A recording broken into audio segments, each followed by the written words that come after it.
اعوذ باللہ من الشیطان الرجیم بسم اللہ الرحمن الرحیم یا وہاب جل جلالہ یا رزاق جل جلالہ یا فتاح جل جلالہ یا علیم جل جلالہ۔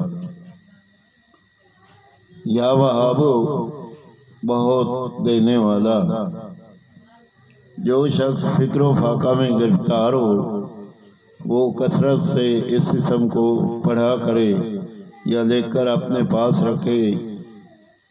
اسے چاشت کی نماز کے آخری سجدے میں 40 مرتبہ اسم کو پڑھا کرے تو اللہ تعالیٰ فکر و فاقہ سے انشاءاللہ اس کو حیرت انگیز طریقے سے نجات دے گا۔ اور اگر کوئی خاص حاجت درپیش ہو تو گھر یا مسجد کے صحن میں 3 بار سجدہ کرے، ہاتھ اٹھا کر 100 مرتبہ اسم کو پڑھے، انشاءاللہ حاجت پوری ہوگی۔ آمین ثم آمین۔ یا رزاق جل جلالہ روزی پہنچانے والا،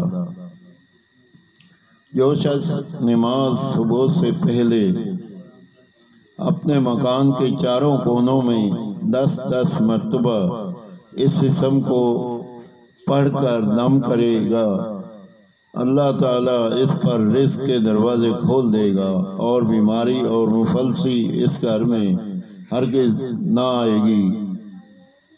دہنے کونے سے شروع کرے اور منہ قبلہ کی طرف رکھے۔ آمین ثم آمین۔ الفتاح کھولنے والا، جو شخص نماز فجر کے بعد دونوں ہاتھ سینہ پر باندھ کر 70 مرتبہ یا فتاح پڑھے گا، انشاءاللہ اس کا دل نور ایمان سے منور ہو جائے گا۔ آمین ثم آمین۔ یا علیم جل جلالہ، جو شخص جاننے والا، جو شخص کثرت سے یا علیم کا ورد کرے گا، اللہ تعالیٰ اس پر انشاءاللہ علم و معرفت کے دروازے کھول دے گا۔ آمین ثم آمین۔ اللہ جل جلالہ کے 4 نام پڑھے، ان کے معنی اور فضیلت اور وظائف۔ اللہ پاک ان پہ عمل کرنے کی توفیق دے اور ہمیں پڑھنے کی توفیق دے۔ یا اللہ پاک اپنے ناموں کے صدقے سے ہمارے والدین کی بخشش کر۔ یا پروردگار عالم تو رحیم کریم تمام مسلمانوں کے والدین کی بخشش کر اور ان کی خدمت کرنے کی توفیق دے۔ یا اللہ ہمیں صراط مستقیم پہ چلا۔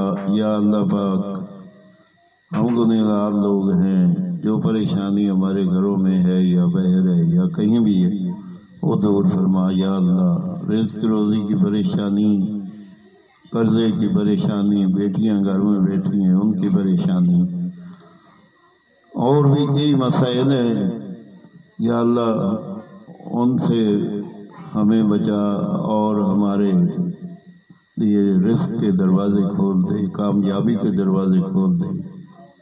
یا اللہ برے لوگوں سے بچا، یا اللہ پاک ظالم لوگوں سے بچا، یا اللہ شر شیطان سے بچا۔ یا پروردگار عالم تو رحیم کریم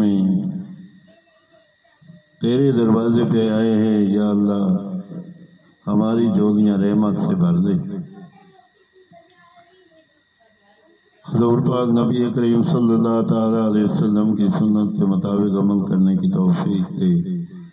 آمین ثم آمین۔ جب دنیا فانی سے رخصت ہو، ہماری زبان پہ ہو بحق لا الہ الا اللہ محمد رسول اللہ صلی اللہ علیہ وسلم۔